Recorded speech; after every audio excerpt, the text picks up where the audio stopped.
श्रम से आश्रम। माँ, मीरा माने माँ। श्री अरविंद ने शब्द को नहीं, अर्थ को पकड़ा। अर्थ ही किसी शब्द की आत्मा होता है, यानी मीरा की आत्मा ही माँ थी। तभी तो असीम वात्सल्य, असीम करुणा और असीम प्यार था उनमें। इतना कि श्री अरविंद सरीखे महापुरुष को भी उनके दिव्य मातृत्व ने बांध लिया। उन्हीं श्री अरविंद को जो यूरोप और भारत दोनों की आत्मा को गहरे तक समझते थे, जिन्होंने भारत की आज़ादी के लिए सबसे पहले वंदे मातरम को कर्म में ढाला था, अंग्रेज़ों के विरुद्ध जबरदस्त क्रांति कर्म किया था, भारत की एक नई व्याख्या की थी और जिन्हें जेल काटते समय कृष्ण का साक्षात दर्शन हो चुका था और जो अब उन्हीं के आदेश से पांडिचेरी में योग साधना कर रहे थे। इसलिए कि संसार के सामने विज्ञान ने जिन खतरों को प्रस्तुत किया है, उन्हें ख़त्म करने की शक्ति भी मनुष्य को दी जाए। एक रास्ता दिखाया जाए दुनिया को कल्याण का, आनंद का और समृद्धि का, शांति और खुशहाली का। वे जानते थे कि इस रास्ते की शुरुआत भारत से ही होगी, इसकी कुंजी भारत के ही पास है और माँ भी इस बात को जानती थी। तभी तो वे फ्रांस से भारत आईं, तभी तो वे पांडिचेरी पहुँची, तभी तो वे श्री अरविंद से मिलीं। बल्कि श्री अरविंद से क्या मिली? श्री अरविंद को एक आश्रम मिला, संपूर्ण भारत के लिए, संपूर्ण संसार के लिए। माँ से पहले पांडिचेरी में आश्रम नहीं था, क्योंकि वहाँ श्रम नहीं था। कर्म से जुड़ा है श्रम और श्रम से आश्रम। यह सब माँ में था। वे कर्म शक्ति जो थीं, तभी तो गीता के कर्म योग ने उनकी दिशा बदल दी थी और उस बदली हुई दिशा की, इस कर्मयोग की पहली निशानी थी आर्य नामक मासिक पत्रिका। उसका पहला अंक उसी वर्ष 1914 में 15 अगस्त को प्रकाशित हुआ। श्री अरविंद का 42वां जन्मदिवस था वह। इस पत्रिका ने लोगों का ध्यान आकर्षित किया। उन्हें आश्रम के बारे में जानकारी मिली, योग के बारे में उन्होंने जाना, भारत की नई भूमिका के विषय में सुना, मनुष्य जाति के सामने एक नए रास्ते की खोज के बारे में जाना, अध्यात्म साधना अर्थात योगी महात्मा बनने के लिए जंगलों में जाने की ज़रूरत नहीं है, ऐसी चर्चा सुनी। कुछ लोग सिर्फ 5-6 पहले से ही श्री अरविंद के साथ वहाँ थे। अब और आए, संख्या 15-20 हो गई। अब कुछ और काम भी बढ़े, भवन निर्माण, खेती बाड़ी, अध्ययन मनन, प्रार्थना, प्रवचन, और इन सब में माँ की शक्ति और श्री अरविंद की प्रेरणा काम कर रही थी। लेकिन अगले ही वर्ष 22 फरवरी 1915 को माँ आश्रम से चली गई। उन्हें जाना पड़ा क्योंकि 1915 में पहला विश्व युद्ध छिड़ गया था और उनका देश फ्रांस पूरी तरह से उसकी चपेट में आ गया। पहली बात देश पर संकट की थी, दूसरे काफ़ी संपत्ति उनके यहाँ थी और उनकी इच्छा थी कि संपत्ति का एक बड़ा भाग वे आश्रम को दान करेंगी। उनके जाने का प्रभाव आश्रम पर पड़ा, यहाँ तक कि पत्रिका बंद हो गई, उसका प्रकाशन रोक दिया गया। साधकों को लगा कि आश्रम से सचमुच उनकी कर्म शक्ति चली गई है। श्री अरविंद को लगा कि निसंदेह वे शक्तिहीन हो गए हैं, लेकिन कितने दिनों के लिए। कविंद्र रविंद्र से भेंट। युद्ध पूरे जोड़ों पर था जब माँ फ्रांस पहुंची। तमाम युद्ध की लपटों से घिरा हुआ था यूरोप। मनुष्य लड़ रहे थे, मनुष्यता रो रही थी, मर रही थी। जब भी जहाँ भी कोई मनुष्य मरता तो वही मरती थी, वही घायल होती थी। फिर भी वह जीवित और स्वस्थ थी, इसलिए तो वह घायलों की मरहम पट्टी कर रही थी, बीमारों को दवा दारू दे रही थी, दुखियों के आंसू पोंछ रही थी, बच्चों का पोषण कर रही थी। बम फटते तो मनुष्य और मकानों की छाती फट जाती और वे गिर पड़ते। मनुष्यता की भी छाती फटती, पर वह गिरती नहीं थी, बल्कि दौड़ती चली जाती फटे मकानों के बीच और फटी छाती वाले मनुष्य को उठा लेती गोद में। उनके निर्जीव और विकृत शरीर देखती, बहता हुआ लहू देखती और फिर देखती उस लहू में मिलते हुए अपने आंसू।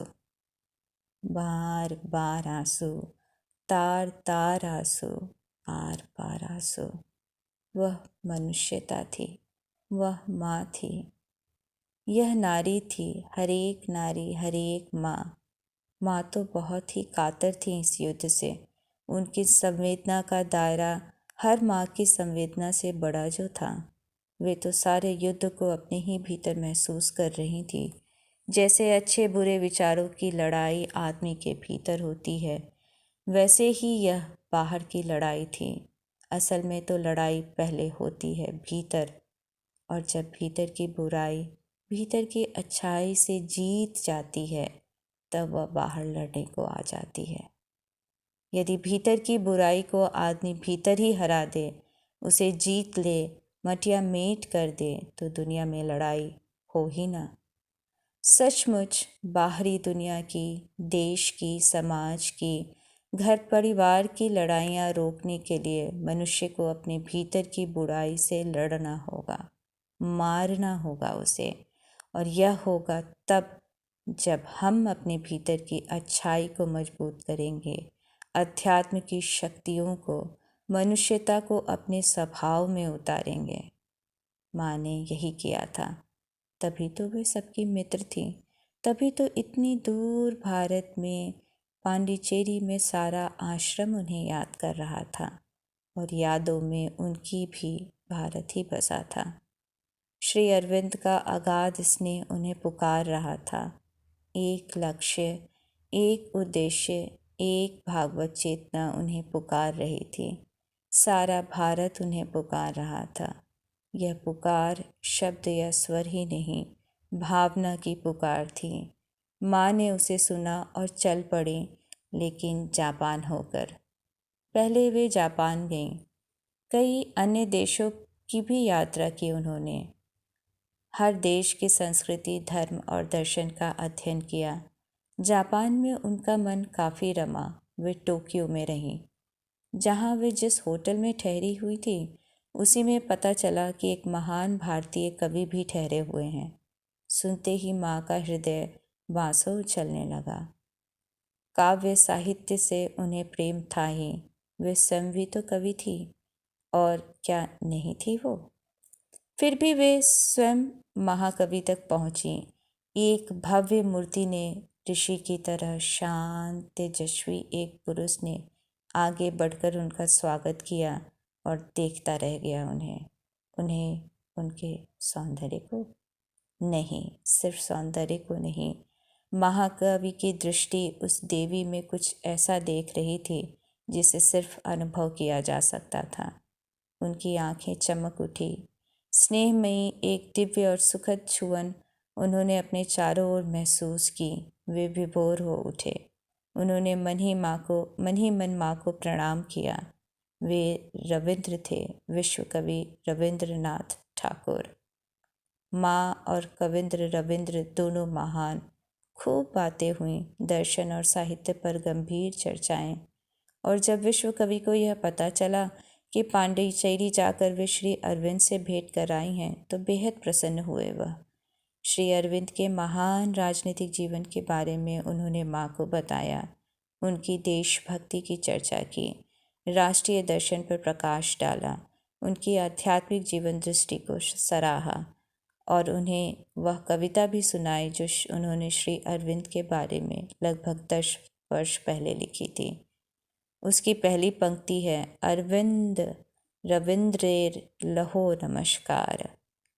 यह 1919 ईस्वी सन था। विश्व कवि ने चर्चा के दौरान एक दिन माँ से कहा, मेरा एक विनम्र प्रस्ताव है, एक निवेदन है। मैं चाहता हूँ कि आप शांति निकेतन की व्यवस्था का भार संभाल लें। माँ ने इस प्रस्ताव को स्वीकार नहीं किया।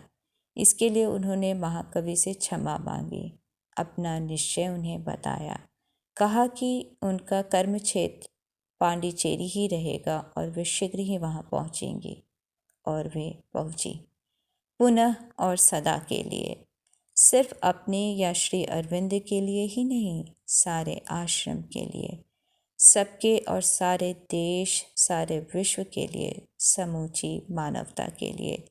सिर्फ अपनी साधना के दायरे में सिमटने के लिए नहीं, बल्कि हर दायरे को तोड़ने और उसे अपनी महानता में समेटने के लिए एक युग पुरुष के साथ मिल बैठकर संसार को एक नया रास्ता दिखाने के लिए, एक नई स्वप्न सिद्धि के लिए उनके पुनः पांडिचेरी पहुंचने का वह दिन था 24 अप्रैल सन 1920।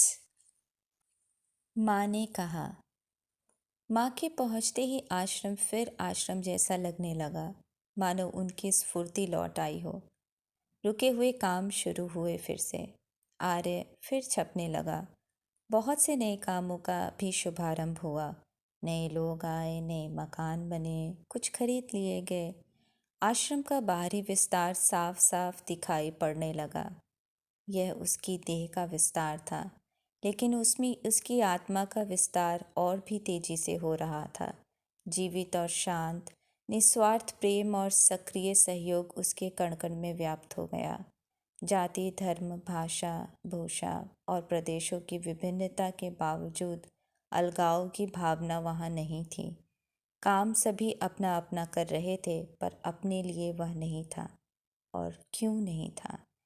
इसलिए कि अपना अहम भाव उसमें नहीं था, अपना स्वार्थ भाव उसमें नहीं था, अपना कोई आलस्य उसमें नहीं था, ईर्ष्या और द्वेष नहीं था। था तो सिर्फ प्रेम और हर्ष कि हम जो काम कर रहे वह सबके लिए है, सभी को उससे लाभ होगा। फिर वह काम चाहे फर्श पर पोछा लगाने का हो या आंगन में झाड़ू लगाने का, पेड़ पौधों को सींचने का हो या घास छीलने का, खाना बनाने का हो या खाना परोसने का, बच्चों को पढ़ाने का हो या स्वयं पढ़ने का हो, प्रार्थना का हो या योग ध्यान का। और इन सब कामों की अगुवा थी माँ। एक नया संसार जो उनकी और श्री अरविंद की कल्पना में था, आश्रम के रूप में साकार हो रहा था। एक ऐसा संसार जिसकी दो शक्तियाँ होंगी, अध्यात्म और विज्ञान।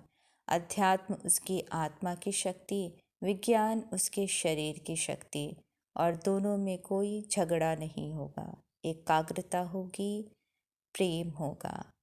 आश्रम में इन्हीं दोनों का रूप निखरने लगा। यह आश्रम था, पर कोई साधु, कोई मुल्ला, कोई पादरी, कोई ग्रंथी नहीं थी वहाँ। फिर भी सब आस्तिक थे, सभी भगवान को मानने वाले। था और थे का प्रयोग यहाँ कुछ ठीक नहीं है, क्योंकि आश्रम और साधक आज भी वहाँ हैं, पहले से भी अधिक। पर यह कहानी पहले की है। अभी तक देश के हर प्रदेश के हर एक जाति, धर्म और हर भाषा के बोलने वाले साधक आश्रम में थे। अब अन्य देशों के लोग भी आ गए, कोई अमेरिका से, कोई इंग्लैंड से, कोई जर्मनी से, कोई फ्रांस से, कोई चीन से, कोई जापान से, लंका, इटली और कई अफ्रीकी देशों से भी लोग आ पहुँचे। यानी सारी दुनिया के लोग, स्त्री और पुरुष आश्रम में आ जुटे। सबका एक लक्ष्य, सबका एक उद्देश्य। माँ सबको बताती, आश्रम एक प्रयोगशाला है, मानवता के कल्याण के लिए एक नया संसार बने, और वह बनेगा कि नहीं, इसे यहीं सिद्ध करना होगा। यह भारत है, अध्यात्म की धरती, इसलिए विज्ञान की दुनिया को यही देश सही रास्ता दिखा सकता है। श्री अरविंद जिस योग साधना में लगे थे, माँ लगी थी उसकी कर्म साधना में। मौन ज्ञान की मुखर साधना थी में। वे कहती, एक नया सत्य धरती पर उतरा है, उसके योग्य बनो, अपनी आत्मा को खोजो, शक्ति वही है, उसी का जागरण करो। सच्चा देवी जागरण भी वही होगा। यह आश्रम है, मानो कि पूरी दुनिया है, उसका एक नगर है, जिसमें सारी दुनिया के लोग हैं, जिनके अलग अलग धर्म हैं, अलग अलग भाषाएं हैं, अलग अलग पहनावे, पर उद्देश्य सबका एक, आध्यात्मिक जीवन यानी सच्चा जीवन, अच्छा जीवन। न कोई लड़ाई, न झगड़ा, न अन्याय, न शोषण, न छोटाई, न बड़ाई, न अमीरी, न गरीबी, सब बराबर, सबका खान पान बराबर बराबर, एक साथ। और काम भी हर एक का वह जिसे अपनी योग्यता और क्षमता के साथ किया जा सके, जो अपने ही भले के लिए नहीं, सबके भले के लिए हो। क्या बढ़िया उद्देश्य है यह। माँ ने कहा, हम में से हर एक को इसी उद्देश्य से काम करना चाहिए। दो घटनाएं, अच्छी और बुरी। सन 1947 में भारत आज़ाद हो गया। अंग्रेज़ों का शासन समाप्त हुआ, भारतीयों का शुरू। आज़ादी की यह तारीख थी 15 अगस्त। माँ और आश्रम के लिए यह दोहरी खुशी की बात थी। दोहरी खुशी की इसलिए क्योंकि श्री अरविंद की जन्मतिथि भी 15 अगस्त है। राष्ट्र के नाम अपने एक संदेश में श्री अरविंद ने कहा, एक और प्रथम उद्देश्य पूरा हुआ। भारत ने एक लक्ष्य प्राप्त किया। यद्यपि उसने अपनी एकता खो दी है, आशा है वह फिर से एक होगा, बंटवारा खत्म होगा। भारत और संसार के कल्याण के लिए यह ज़रूरी है। माँ ने कहा, भारत की आत्मा पर पराधीनता का जो बोझ था वह उतर गया। अब हम अपने उद्देश्य की ओर अधिक तेजी से बढ़ सकेंगे। भारत की आत्मा को पुकारते हुए उसी दिन उन्होंने कहा, हे हमारी माँ, हे भारत की आत्मा, माँ, तुमने भीषण दुख के अंधियारे दिनों में भी, जब तुम्हारे भी बच्चों ने तुम्हारी पुकार अनसुनी कर दी थी, तुम्हारी उपेक्षा की और अन्य शासकों के दास बन गए, तब भी तुमने उन्हें त्यागा नहीं। और अब जबकि वे जाग चुके हैं और स्वाधीनता की अरुणाई में जब उनके चेहरों पर प्रकाश है, इस महान मुहूर्त में हम तुम्हें नमन करते हैं। हे माँ, मार्ग दिखाओ जिससे कि हम सदैव महान आदर्शों के, सत्य के हिमायती बन सकें। यह माँ की पुकार थी, राष्ट्र माँ को भागवत माँ की पुकार। माँ ने कहा, भारत मेरी आत्मा का देश है, यानी भारत की आज़ादी उनकी आत्मा की आज़ादी भी थी। जो बोझ भारत की आत्मा पर था वही उनकी आत्मा पर भी था। कैसी अनोखी, कितनी महान एकता थी भारत के साथ उनकी। और इसी एकता को उतारना चाहती थीं वे हर आश्रमवासियों के हृदय में। क्योंकि जब तक भारत की आत्मा के साथ हम एकात्म नहीं होंगे, तब तक संसार की आत्मा भी एक नहीं होगी। वे इसी के लिए कार्य करती रहीं। साधकों और सैकड़ों विद्यार्थियों के बीच अपनी आत्मा का सारा स्नेह उड़ेल दिया उन्होंने। उनका प्यार सबका था और सबका दुख दर्द उनका, इसलिए कि सबकी माँ थी वे। यह माँ का ही गुण होता है। बच्चों को दुख ना हो, वे सुखी रहे, अच्छे बने, सच्चे बने, ज़माने का दुख दर्द बांटे, मनुष्यता की सेवा करें। इसी बीच जब स्वाधीन भारत अपने गणतंत्र की पहली वर्षगांठ मनाने की तैयारी कर रहा था, श्री अरविंद का देहांत हो गया। 5 दिसंबर 1950 को वह दिव्य आत्मा विश्व रूप में विलीन हो गई। देहांत हुआ 5 दिसंबर को और 10 दिसंबर को उन्हें महासमाधि दी गई। महायोगी का यह देहवासन राष्ट्र और मानवता की बहुत बड़ी क्षति थी। माँ के लिए तो यह क्षति व्यक्तिगत भी थी। वे तो उसी महान आत्मा की कर्म शक्ति थी। फिर भी वे विचलित नहीं हुई। उन्होंने सभी को धीरज दिया। बोली, उनके लिए शोक करना उनका अपमान करना होगा। वे हर पल हमारे साथ हैं। वे इतना ज्ञान हमारे पीछे छोड़ गए हैं कि हजारों वर्ष तक मानवता उनके प्रकाश में आगे बढ़ेगी। हमें उसी प्रकाश में आगे बढ़ना होगा। उन्होंने कहा, अपनी योग साधना से वे हमारा काम आसान कर गए हैं। आओ हम और तेजी से अपने उद्देश्य की दिशा में आगे बढ़ें। वे बराबर हमारा पथ प्रदर्शन करेंगे। और माँ दुगने वेग से श्री अरविंद के काम में जुट गईं, या कि उनका काम ही श्री अरविंद का काम था। दोनों एक थे, दोनों का मिशन एक था। जैसा कि श्री अरविंद ने लिखा है, श्री माँ की और मेरी चेतना एक ही है, एक ही भागवत चेतना के दो रूप, हम दोनों एक ही उद्देश्य के लिए काम कर रहे हैं। सबसे श्रेष्ठ पढ़ाई। श्री माँ ने अपने आप को और अधिक खोल दिया। अब वे बच्चों के साथ और अधिक घुल मिल गई। माँ के इन बच्चों में बूढ़े और जवान भी थे, और बच्चे तो बच्चे ही थे, लेकिन एक और बच्चा भी था, पर सबसे कितना अलग, कितना अनोखा। उसके पंख भी थे और चोंच भी। वह एक कौवा था। वह हर रोज़ माँ के दर्शन करता और उनसे प्रसाद भी लेता। माँ के खिड़की दर्शन से पहले ही वह खिड़की पर आ बैठता। माँ आती और उसे ब्रेड का टुकड़ा देती।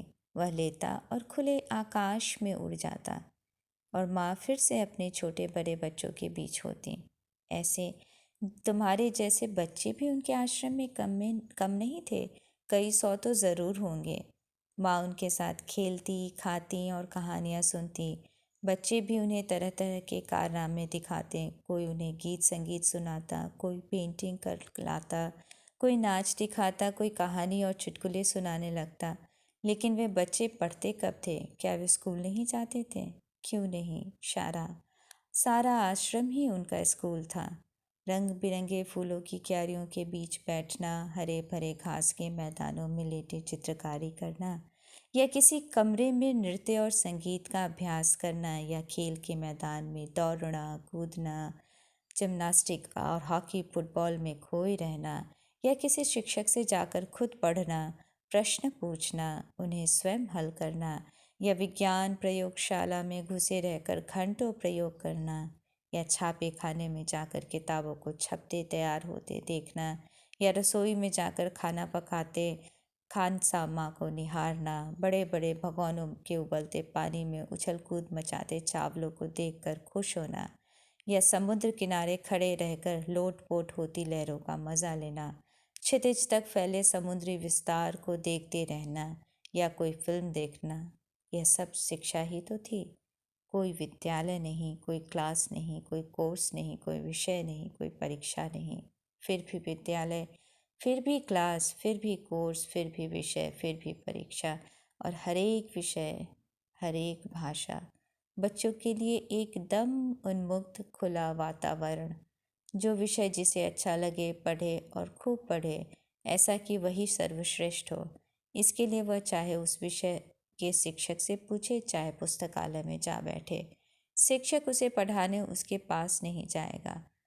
वह उस पर दबाव नहीं डालेगा। छात्र स्वयं ही स्वेच्छा से उस विषय में रुचि होने के कारण अपने शिक्षक को जा पकड़ेगा। है ना मज़ेदार पढ़ाई? यही श्री माँ की पढ़ाई थी। माँ कहती थी, बच्चे को पढ़ाना ज़रूरी नहीं, बल्कि उसमें पढ़ने की ललक पैदा करना ज़रूरी है। पढ़ तो वह खुद लेगा। देखा, क्या बढ़िया हिमायत की है माँ ने तुम्हारी। इसलिए कि वे बच्चों को महान बनाना चाहती थीं। उनका या श्री अरविंद का पढ़ाने का यह ढंग आज के स्कूल कॉलेजों से अलग इसलिए है कि बच्चे बड़े होकर श्रेष्ठ मनुष्य बने। सिर्फ डॉक्टर, इंजीनियर और बड़े अफसर ही नहीं, उनके पास मन और बुद्धि की ही नहीं, आत्मा की शक्ति भी हो। आत्मा के सारे गुण उनके स्वभाव में उतर आए। यह नहीं कि परीक्षा पर परीक्षा पास की, रट कर या नकल मार कर सनद प्राप्त कर ली, सर्टिफिकेट बटोर लिए ताकि कोई नौकरी मिल जाए, छोटी या बड़ी। यह तो कोई बढ़िया उद्देश्य नहीं हुआ पढ़ाई का। बढ़िया उद्देश्य है बढ़िया मनुष्य बनना। सबसे श्रेष्ठ पढ़ाई है अपने आप को पढ़ना, अपने आप को जानना, अपनी आत्मा को खोजना, अपनी अच्छाई और बुराई को स्वयं देख पाना, अपने भीतर जो अच्छी शक्तियाँ हैं उन्हें जगाना, अपने भीतर और बाहर की बुरी शक्तियों पर हावी नहीं होना, अपनी सही शक्ति को खोजकर उसका विकास करना। माँ यही चाहती थी, वह ऐसा कर रही थीं। आश्रम के हजारों साधक स्त्री पुरुष और बालक उनके बताए मार्ग पर बढ़ने का प्रयास कर रहे थे। कुछ बढ़ भी रहे थे और माँ फिर एक महान सपना देख रही थी। एक अनोखी प्रयोगशाला। एक सपना माँ ने तब देखा था जब वे छोटी थी और एक अब देख रही थी। लेकिन उस सपने को, जिसमें सुनहरा चोगा पहने वे ऊपर उठती चली जाती हैं, उन्होंने सोते हुए देखा था, पर इसे वे जागते हुए देख रही थीं। जागते हुए सपना। भला जागते हुए भी कोई सपना देखता है? हाँ, देखता है। हर महापुरुष देखता है। कोई भी महापुरुष जब कोई महान कार्य करना चाहता है, उसके बारे में सोचता है, कल्पना करता है, उसके लिए योजना बनाता है, तो उसे उसका सपना ही कहा जाता है। वह जागते हुए का सपना होता है। माँ ऐसा ही सपना देख रही थी, एक महान सपना। लेकिन वह क्या था? क्या उसकी कोई रूपरेखा थी? हाँ, रूपरेखा थी। इस धरती पर एक ऐसा स्थान हो जिस पर कोई भी देश अपना दावा न करे, यानी जो समान रूप से सबका हो और फिर भी किसी का न हो। एक ऐसा स्थान जहाँ सद्भावना और सच्ची लगन वाले सभी लोग संसार के नागरिक के होने के नाते अपने भीतर के परम सत्य से संचालित हों, पूरी आज़ादी से रह सकें। ऐसा स्थान जहाँ शांति, एकता और मेल जोल हो, जहाँ मनुष्य की सारी झगड़ालू और हिंसक आदतें अपने ही दुख कलेश से जूझने में काम न आएं, अपनी ही कमज़ोरी और अज्ञान को जीतने में खर्च हों, अपनी ही मजबूरियों और दायरों पर काबू पाने में लगें। ऐसा स्थान जहाँ पैसे से प्राप्त सुखों के पीछे न भागा जाए, बल्कि अपनी आत्मा, अपनी ज़रूरत भर भौतिक आवश्यकताओं को पूरा करने तथा सभी के विकास का ध्यान रखा जाए। माँ ऐसे ही स्थान का स्वप्न देख रही थी। एक पूरा नगर उनकी कल्पना में उतर आया था।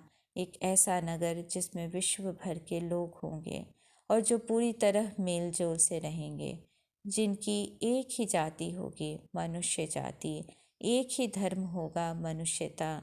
वे एक ही सत्य के पुजारी होंगे, आत्मा के सत्य के।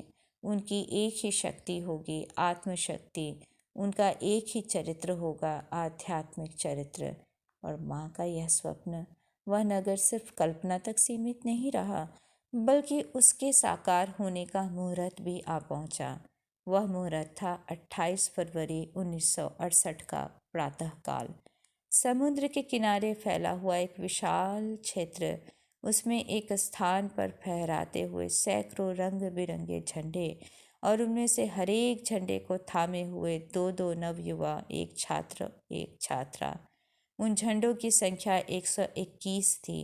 वे 121 राष्ट्रों के राष्ट्रीय ध्वज थे। वे 121 राष्ट्रों के नवयुवा थे। वे अपने अपने देश की मिट्टी भी साथ लाए थे, इसलिए कि उसे अपने हाथों उस महान नगर की नींव में डालें, जिसका मुहूर्त माँ के हाथों हो रहा था। और ऐसा ही किया गया। मानव एकता के आदर्श को लेकर एक महान नगर का निर्माण आरंभ हुआ। माँ ने उस नगर का नाम रखा ऑरोविल या उषा नगर। जीवन की विविध शक्तियाँ अपने सही स्वाभाविक रूप में फले फूलेंगी। ऐसा उषा नगर जिसके प्रकाश में संसार की विभिन्न संस्कृतियाँ और जीवन की विविध शक्तियाँ अपने सही और स्वाभाविक रूप में फूले फलें। वह उन लोगों का निवास स्थान होगा जो सत्य को पूरी तरह जीवन में उतार कर जीना चाहते हैं। वहाँ वही लोग आकर बसेंगे जिन्हें यह विश्वास है कि भारत शीघ्र ही उस दुनिया को सही दिशा दिखाएगा जो विज्ञान की चकाचौंध में भटक चुकी है। वहाँ वही लोग रहने आएंगे जो संप्रदाय, धर्म, राष्ट्र, जाति आदि के दायरों से ऊपर उठकर एक नए विश्व के नागरिक बनना चाहेंगे। वे लोग विज्ञानवादी भी होंगे और अध्यात्मवादी भी। उनका कोई धर्म नहीं होगा, फिर भी वे धार्मिक होंगे। उनका कोई देश नहीं होगा, फिर भी वे नागरिक होंगे। वे मन मस्तिष्क के स्तर पर उतने सचेतन नहीं होंगे जितने आत्मा के स्तर पर। तप या योग या पूजा करने के लिए वे किसी जंगल या गुफा में, मंदिर में नहीं जाएंगे, बल्कि कर्म ही उनका तप, योग और पूजा होगा। माँ ने कहा कि यदि आज की दुनिया में मनुष्य को जीवित रहना है तो उसे नए गुणों और नई शक्तियों को धारण करना होगा। उन्होंने कहा, हमें सत्य चुनना होगा या गर्द। माँ इसी उद्देश्य से आश्रम में एक पूरी पीढ़ी तैयार कर रही थी। उषा नगरी का निर्माण इसी उद्देश्य से उनकी देखरेख में आरंभ हुआ। नगर रूपी एक महान और अनोखी प्रयोगशाला का शुभारंभ। विज्ञान की दुःशक्तियाँ, उद्दजन और अनुबंध, धर्म संप्रदाय और अंतर्राष्ट्रीयता की भयंकर महामारी, आदमी के दिमाग में घुसे स्वार्थों के विषैले कीटाणु कहीं फिर से मानवता की पीठ में छुरा न भोंक दे। इस डर से बचाव के लिए आवश्यक है कि मनुष्य अध्यात्म की शक्तियों को अपने भीतर जगाए, वह शुद्ध और प्रबुद्ध इंसान बने। माँ अपने बच्चों को यही दिशा देने में, यही शिक्षा देने में लगी थी और बच्चे इकट्ठे हो रहे थे, हर आयु के, हर देश के। छोटे बड़े बच्चे, रंग बिरंगे बच्चे, स्वस्थ और प्रसन्न बच्चे। माँ उनकी आंखों में झांकती और देखती। मानवता प्रसन्नचित्त उनमें बैठी अपना भविष्य पढ़ रही है। लेकिन भविष्य के इसी महापृष्ठ पर कुछ ऐसा भी लिखा था जिसे वह नहीं पढ़ पा रही थी। उसने माँ से पूछा। माँ मुस्कुरा भर दी। उन्होंने उत्तर नहीं दिया, बताया नहीं। आखिर क्या था वह जिसे माँ अपने बच्चों से छुपाती रही। संसार भर के लिए अप्रैल 1973 में अचानक माँ के बाहरी कार्यक्रमों में बहुत फर्क पड़ गया। दैनिक सक्रिय कामकाज लगभग बंद और 21 मई से तो लोगों के साथ मिलना जुलना भी बंद। माँ अधिक अपने आप में सिमटती गईं, मौन, आत्म केंद्रित। खाना एकदम कम, नाम मात्र को ही लेती। गर्मी और बरसात दोनों बीत गए। जाड़ा कांपता उतरता, लाठी टेकता। नवंबर चढ़ने लगा, तारीखों की सीढ़ी लगाकर 1, 2, 3, 4, 5, 10 और यह 17 यानी 17 नवंबर 1973। कोई विशेष फर्क नहीं था, सब सामान्य, ज्यों का त्यों। माँ ने रोज की तरह थोड़ा भोजन किया। सूरज धीरे धीरे समुद्र की सतह पर जा टिका और लगा, वह आज उसमें डूब कर कल बाहर नहीं आएगा। संध्या भी सहमी सी आई और दबे पांव चली गई। लेकिन शीघ्र ही पता चला कि आज वह अकेली नहीं लौटी, माँ को भी साथ लेते गई। हाँ, आज वह माँ को भी साथ ले गई थी। ले क्या गई थी? माँ खुद ही उनके साथ चली गई थी। उन्हें शौक भी था न देह छोड़कर आकाश में उड़ने का और उड़ते हुए बुरी शक्तियों को समझाने का, उनसे जूझने का, ताकि धरती के लोगों को कष्ट न हो। उद्देश्य अब भी उनका यही था। लेकिन आज वे पहले की तरह वापस लौटने के लिए देह छोड़कर नहीं गई थी, बल्कि सदा के लिए, सब दिनों के लिए उन्होंने उसे त्याग दिया था। ओह, तो यही था वह जो पढ़ा नहीं जा रहा था। यूं यह अनहोना नहीं था, परंतु माँ का देहवासन। कहते हैं माँ को शरीर छोड़ना नहीं था, लेकिन उसे ही रूपांतरित करना था, दिव्य देह में बदलना था। धरती पर जो भी भौतिक है, दैहिक और सांसारिक है, वे उस सब का दिव्य रूपांतरण चाहती थीं। दिव्य यानी दैवी ईश्वरीय चेतना से संपन्न भौतिक, भौतिक यानी स्थूल दैहिक देह जो कर्म का एकमात्र साधन है, उसे ही दिव्य बनाना चाहती थीं वे। दूसरे शब्दों में दिव्य कर्म की स्थापना, उसकी प्रतिष्ठा ही उनका लक्ष्य था। अर्थात हमारा हर कार्य ईश्वरीय चेतना से संपन्न होना चाहिए, इसलिए कि हमारा यह भौतिक जगत जो कर्म प्रधान है, ईश्वरीय चेतना से भर उठे, सत्य और शुद्ध से महा उठे। इसका समग्र वातावरण आत्मस्थित हो जाए, इसका प्रत्येक रजकण। यदि हम ऐसा जीवन जीने का संकल्प लें, शुद्ध, सत्यनिष्ठ, अध्यात्मवादी, तो निसंदेह हमारे कर्म भी दिव्य होंगे और तब किसी एक माँ का शरीर ही क्या, पूरा संसार दिव्य होगा। भौतिकवादी इस पूरे संसार की आत्मा ही आध्यात्मवादी होगी और मनुष्य के अध्यात्मवादी संसार में तब धर्म नहीं, धर्म की सुगंध होगी। तब मानवता को विज्ञान से विनाश का भय नहीं होगा। तब मनुष्य मनुष्य से लड़ेगा नहीं। समाज में स्वार्थ और भ्रष्टता का नंगा नाच तब नहीं होगा। धर्मांधता और जन क्रांतियों के नाम पर आए दिन लहू भी तब नहीं बहेंगे। और तब मानव जाति स्वर्ग की कल्पना किसी सातवें आसमान पर नहीं करेगी। स्वर्ग यही होगा, वह उसी में जिएगा। यह धरती उसके लिए स्वर्ग होगी। श्री अरविंद की तपश्चर्या और माँ की कर्म साधना का यही सत्य है। यही है विश्व के लिए भारत का श्रेष्ठतम सत्य। विज्ञान की सुखद सफलता की शर्त भी यही है और विश्व मानवता के मंगलमय भविष्य की गारंटी भी। पांडिचेरी श्री अरविंद आश्रम में समाधिस्थ माँ की दिव्य आत्म चेतना आज भी हमारी ओर खुली हुई है, हमारी ओर, हम जो उसके बच्चे हैं।